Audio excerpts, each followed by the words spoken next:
Hello friends, I am Priyanka and you are watching Priyanka's teaching. Friends, today I am going to explain you the poem No Men Are Foreign. Means no men belong to another country. Okay? Friends, this poem is written by James Kirkup and this poem contains 5 stanza and each stanza contains 4 lines. First of all, I will read the given introduction. Okay, so be with me and let's start. Have you ever thought of some people as strange or other countries as foreign? मतलब poet यहाँ पे आपसे पूछ रहा है कि क्या आपने कभी ऐसा सोचा है कि जो दूसरे लोग हैं कुछ अजनबी लोग हैं या जो अदर कंट्रीज़ है वो फॉरेन कंट्री है. We have many ways of thinking of other people as different from us as them. क्या है यहाँ पे पोइट ये कह रहा है कि हमारे पास बहुत से तरीके हैं जिन तरीकों से हम दूसरे लोगों को, यहाँ पे लोग किसको कह रहा है, वो the people belongs to other country. Okay, वो लोग जो दूसरे कंट्री के हैं, दूसरी सेना के लोग हैं. Here the poet wants to say other people means enemy, कि वो हमसे किस तरीके से वो हमसे अलग हैं. They may belong to a different country. They यहाँ पे रेफर करता है उन लोगों को जिनको पोएट फॉरेनर कह रहा है. ठीक है, they belong to different country और स्पीक अ डिफरेंट लैंग्वेज. ऐसा हो सकता है कि वे दूसरे लोग जो है वो किसी दूसरे देश के हों और अलग अलग भाषा बोलते हों. In this poem however the poet reminds us of the many ways in which we are all the same. ठीक है, पोएट यहाँ पे कहता है कि हम लोगों को, हम अपने एनिमीज़ को, अदर कंट्रीज़ के पीपल को अपने से अलग बताने का तो बहुत तरीका रखते हैं, बट इस कविता में जो पोएट है वो बता रहा है कि ये जो लोग हैं ये किस तरीके से हमारे जैसे हैं. Okay, for we are all human and the poet is saying कि कितनी भी डिफरेंसेस क्यों ना हो, हम सब क्या हैं, we all are human being. Means here the poet wants to say that all men are same. हम जितने भी लोग हैं इस पृथ्वी पे, इस मदर अर्थ पे, हम सब क्या हैं, हम सब एक जैसे हैं, एक समान हैं. ऑल मेन आर इक्वल, सब आपस में बराबर हैं. Okay, and he wants to promote the concept of universal brotherhood. वो चाहते हैं कि पूरी पृथ्वी पे जो है क्या हो जाए, एक भाईचारे की भावना सबके अंदर रहे. Friends, now I will read the poem, okay, from first to last para, and after that I will explain you. Remember, no men are strange, no country is foreign. Beneath all uniforms, a single body breathes. Like ours, the land our brothers walk upon is earth like this, in which we all shall lie. They too aware of sun and air and water, are fed by peaceful harvests, by wars long winter starved. Their hands are ours, and in their lines we read a labor not different from our own. Remember, they have eyes like ours that wake or sleep, and strength that can be won by love. In every land is common life that all can recognize and understand. Let us remember, whenever we are told to hate our brothers, it is ourselves that we shall dispose, betray, condemn. Remember, we who take arms against each other. It is the human earth that we defile. Our hells of fire and dust outrage the innocence of air that is everywhere our own. Remember, no men are foreign, no countries strange. Okay, तो हम लोगों ने देखा friends कि जो poem है उसकी first और जो लास्ट लाइन है that is the same line. This line is repeated. यहाँ पे फिगर ऑफ स्पीच जो है वो रिपीटेशन हो सकता है, और हम कह सकते हैं कि there is no any rhyming scheme. इस कविता में कोई राइमिंग स्कीम नहीं है और it's a free verse poem. ये जो कविता है ये एक फ्री वर्स पोएम है. ठीक है, now I will explain you the poem stanza wise. Okay, remember, no men are strange, no country is foreign. Beneath all uniforms, a single body breathes. Like ours, the land our brothers walk upon is earth like this, in which we all shall lie. यहाँ पे poet कहता है remember, याद रखिए कि कोई भी जो व्यक्ति है, कोई भी जो दूसरा व्यक्ति है, कोई भी जो दूसरे देश से बिलोंग करता है, जो किसी दूसरी देश की सेना का सिपाही है, वो कोई स्ट्रेंज नहीं है, कोई दूसरा व्यक्ति नहीं है। नो कंट्री इज फॉरेन, और कोई जो दूसरी कंट्री है वो कोई कंट्री कोई विदेशी कंट्री नहीं है। Means here the poet wants to say that कि he wants to remove the borders from the earth. वो चाहता है कि इस पृथ्वी पे कोई भी बाउंड्रीज, कोई भी बॉर्डर्स ना रह जाए, ठीक है ना। क्यों ना रह जाए? क्योंकि ये जो बॉर्डर ही है वही जो है एक कंट्री से दूसरे कंट्री को क्या करते हैं, सेपरेट करते हैं। Means to remove the borders from the earth which have been erected the separate different countries, ठीक है। ये क्या करते हैं, ये बॉर्डर ही जो है एक कंट्री को दूसरे कंट्री से अलग करते हैं। जब हम इन बॉर्डर्स को हटा देंगे तभी जो है no country will be foreign, तभी जो दूसरी कोई कंट्री है वो फॉरेन नहीं कहलाएगी। पोएट यहाँ पे हमसे कहना चाहता है कि beneath all uniforms a single body breathes. यहाँ पे जो है जेम्स किरकप ये कहना चाहते हैं कि जैसे हम लोग जो है, हमारे यहाँ के जो सैनिक है यूनिफॉर्म पहनते हैं, दूसरे सेना के जो सैनिक हैं वो यूनिफॉर्म पहनते हैं। हम लोगों के यूनिफॉर्म भले अलग अलग हों, हमारे कपड़े भले अलग अलग हों, लेकिन उसके अंदर जो जिंदा रहने वाला ह्यूमन बीइंग है, that body is the same. वो शरीर बिल्कुल एक जैसा है और वो सब एक जैसे क्या करते हैं, they all are breathing in that human body. वो सब जो है एक तरीके से सांस लेते हैं। हमारे यूनिफॉर्म्स डिफरेंट हो सकते हैं, बट हमारे सांस लेने का तरीका, हमारे बॉडी पार्ट्स, हमारा बॉडी वो डिफरेंट नहीं हो सकता। Like ours the land our brothers walk upon is earth like this. यहाँ पे पोइट कहता है कि जिस तरीके से हम अपने देश के लोग जो हैं मदर अर्थ पे चलते हैं फिरते हैं, ठीक वैसे ही जो अदर कंट्रीज के, अदर आर्मी के जो सोल्जर्स हैं वो भी अपने कंट्रीज में सेम उसी मदर अर्थ पे चलते हैं। वो किसी और प्लैनेट पे नहीं चलते हैं, वो किसी और, उनका जो अर्थ है वो किसी और ऑर्बिट में, किसी और प्लैनेट पे नहीं है, बल्कि we both are, we and are enemies, the soldiers of other army, we all are walking on the same mother earth in which we all shall lie। और पोइट यहाँ पे कहता है कि after death we all shall lie in the grave in the same mother earth, कि मरने के बाद जो है हम सब जो है इसी मदर अर्थ में क्या हो जाएंगे, हम इसी मदर अर्थ में बरी हो जाएंगे, इसी में हमें दफना दिया जाएगा, इसी पे हमें जला दिया जाएगा। Means the poet want to say कि हमारे यूनिफॉर्म अलग हो सकते हैं, बट हम जिस अर्थ पे रहते हैं, जिस हवा में हम सांस लेते हैं और जिस अर्थ पे हम मरने के बाद दफनाए जाएंगे, वो सब जो है क्या है, वो सेम है। Now come on the second stanza. They too aware of sun and air and water are fed by peaceful harvests. By war's long winter starved, their hands are ours, and in their lines we read a labor not different from our own। Starved means होता है ना भूखे रहना, भूखे मरना, ठीक है ना। Starvation बहुत तेज भूख जो होती है उसे हम starved कहते हैं। Harvest मतलब होती है फसल। ओके, यहाँ पे जो पोइट है मीन कहना चाहते, first of all I want to tell you that they refer to other people, to those people who belong to other country. They यहाँ पे यूज किया गया है उन लोगों के लिए जो दूसरे देश से जो है वो बिलोंग करते हैं।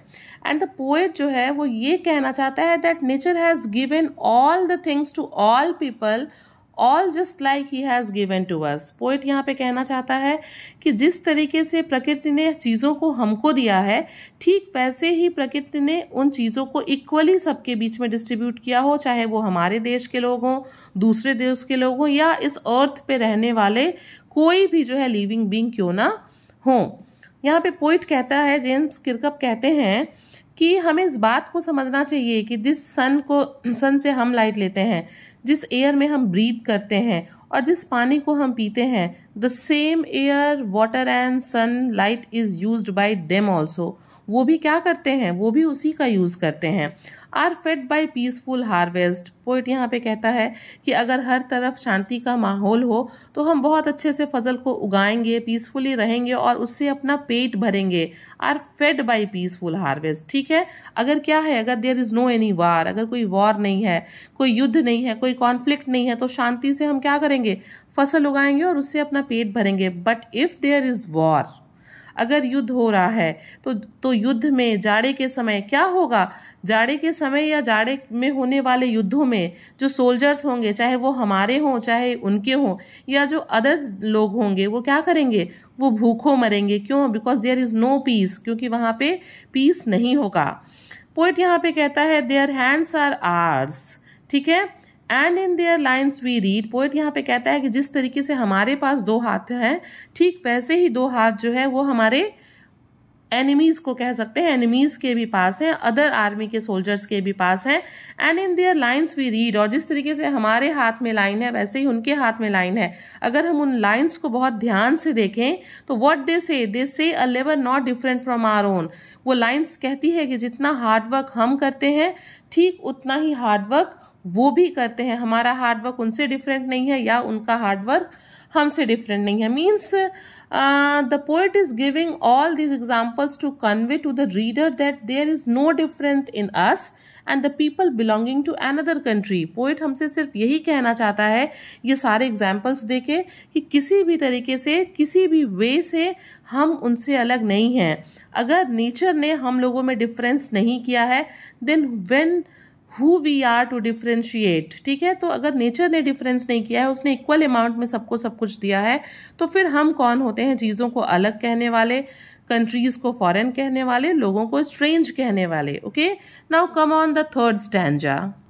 Remember they have eyes like ours that wake और sleep, okay, and strength that can be won by love.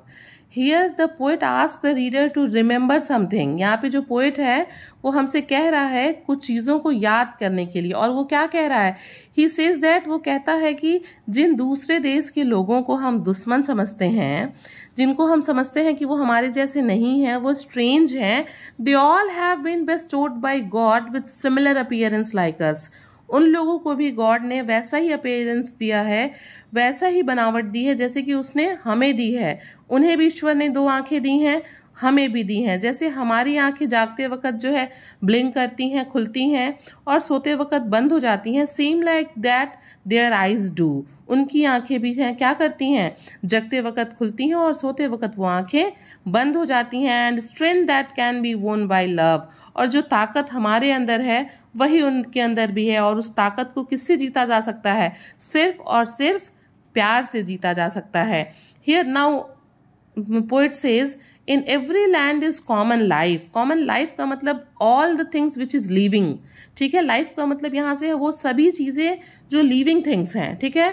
In every land is common life that all can recognise and understand, okay.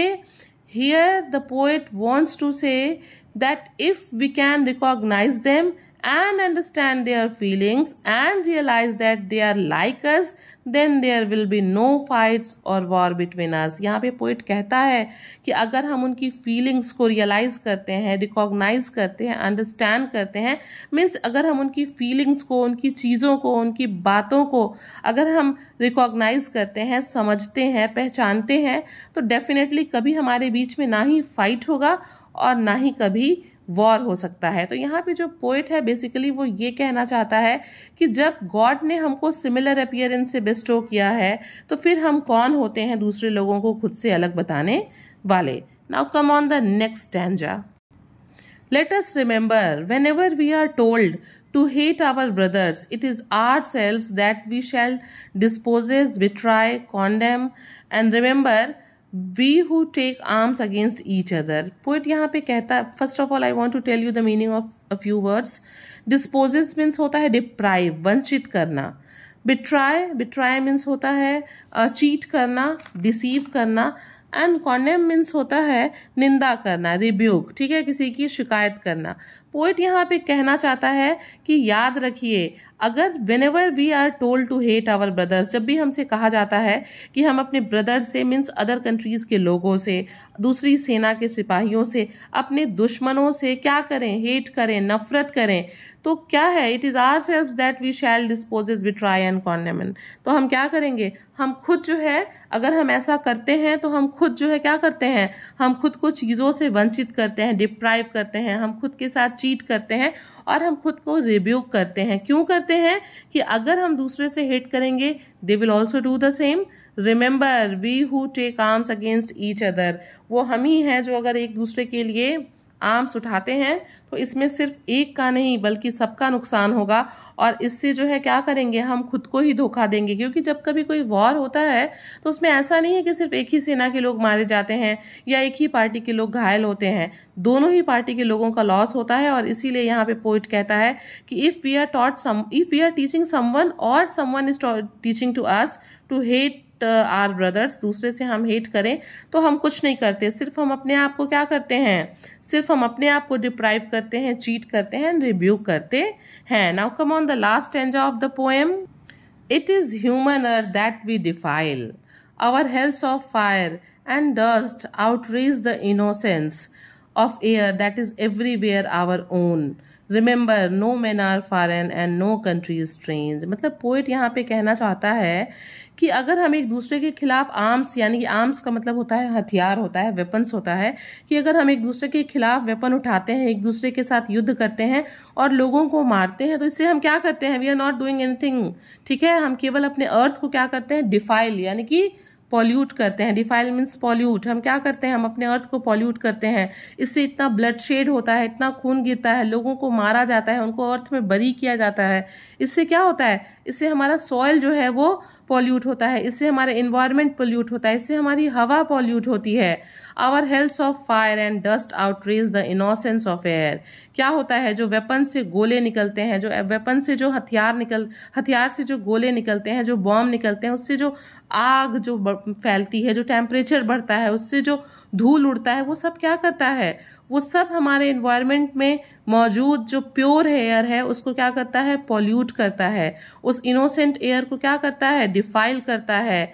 That is everywhere, जो चारों तरफ फैली है, सिर्फ हमारे ही नहीं बल्कि उनके यहाँ भी वो हवा फैली हुई है। इट मीन्स कि with all these things the poet wants to give us a message that we should not indulge in war. Poet कहता है कि हमें जो है वॉर नहीं करना चाहिए। And remember, no men are foreign and no countries are strange. Finally he ends the poem by writing the first line in reverse, okay, and saying that remember no men are foreign and no country is strange. वो जो है पहली line को ही last में repeat करते हुए क्या करता है, वो पोएम को खत्म करता है। Okay friends, and you have seen that there is no any rhyming scheme. And finally I want to tell you that the moral of the poem is ki this poem revolves around the brotherhood of all humankind. Okay, the poet points out that all our boundaries and differences are human made. ये जो भी boundaries है, ये जो भी विभिन्नता हमने बना रखी है, वो सिर्फ हमने बना रखी है।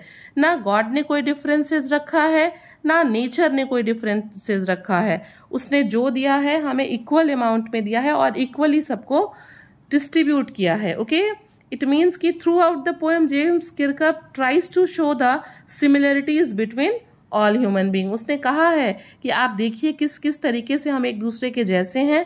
अगर नेचर ने, गॉड ने हमें डिफरेंस क्रिएट नहीं किया है, देन हु वी आर, तो फिर हम कौन होते हैं एक दूसरे में डिफरेंस बताने वाले।